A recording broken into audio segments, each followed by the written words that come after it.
Alright, mga kahal ko dyan, nandito tayo sa substation. Tawag. Hindi tayo ng check tayo ng transformer kung alin ang gumagana dito.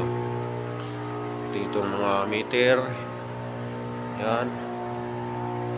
Yan, meter. Ilang voltahe yan. Ilang pasok na load.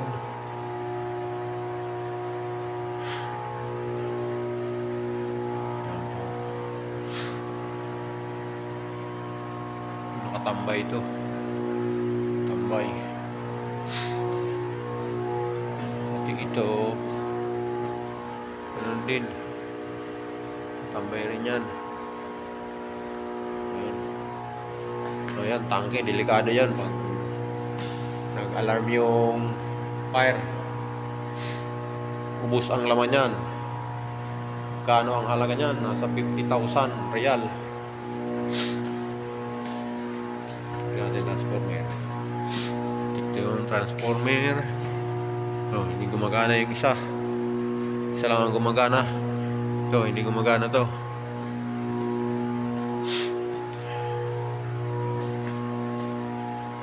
Standby siya.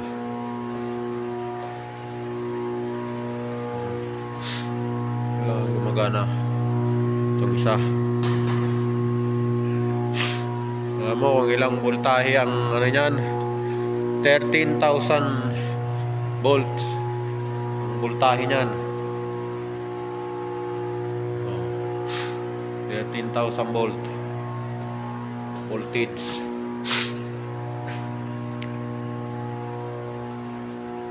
Doon naman tayo pupunta sa kabilang substation.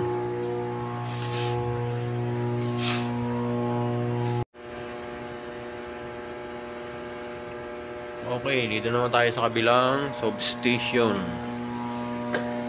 I-check naman natin yung dalawang transformer na 13,000 ang voltahe, voltage. Naman ka-standby rin to. Walang siya.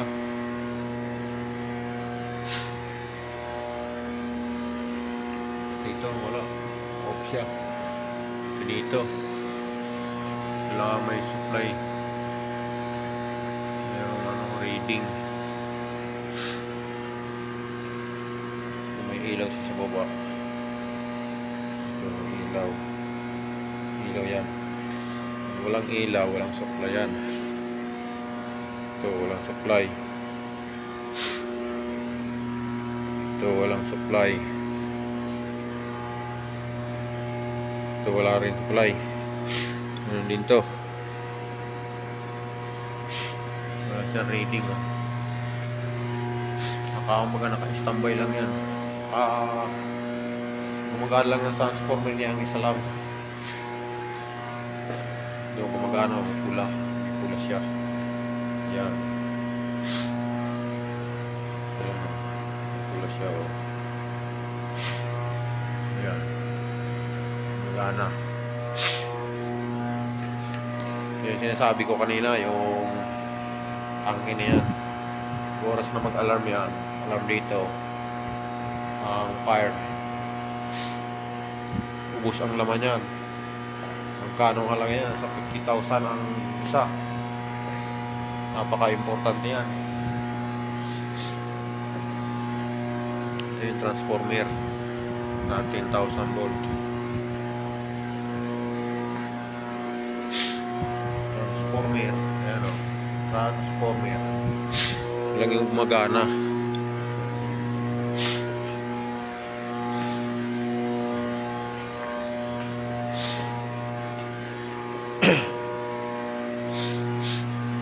Bus coupler.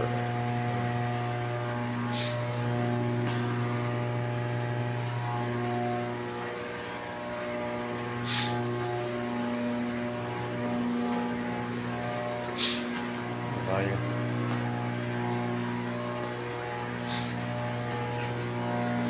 Yan, hindi ko pala napaliwanag sa inyo. Ang mga supply niya iba-ibang ano, ibang building.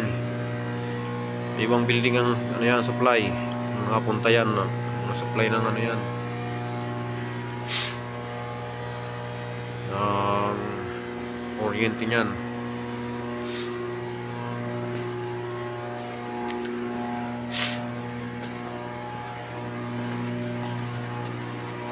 Dito napakadelikado dito kasi mga voltahe dito lalakas.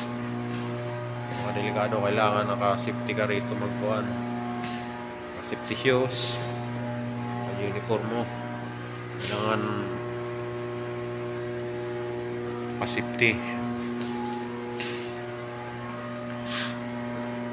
Okay, alright. Hanggang dito na lang.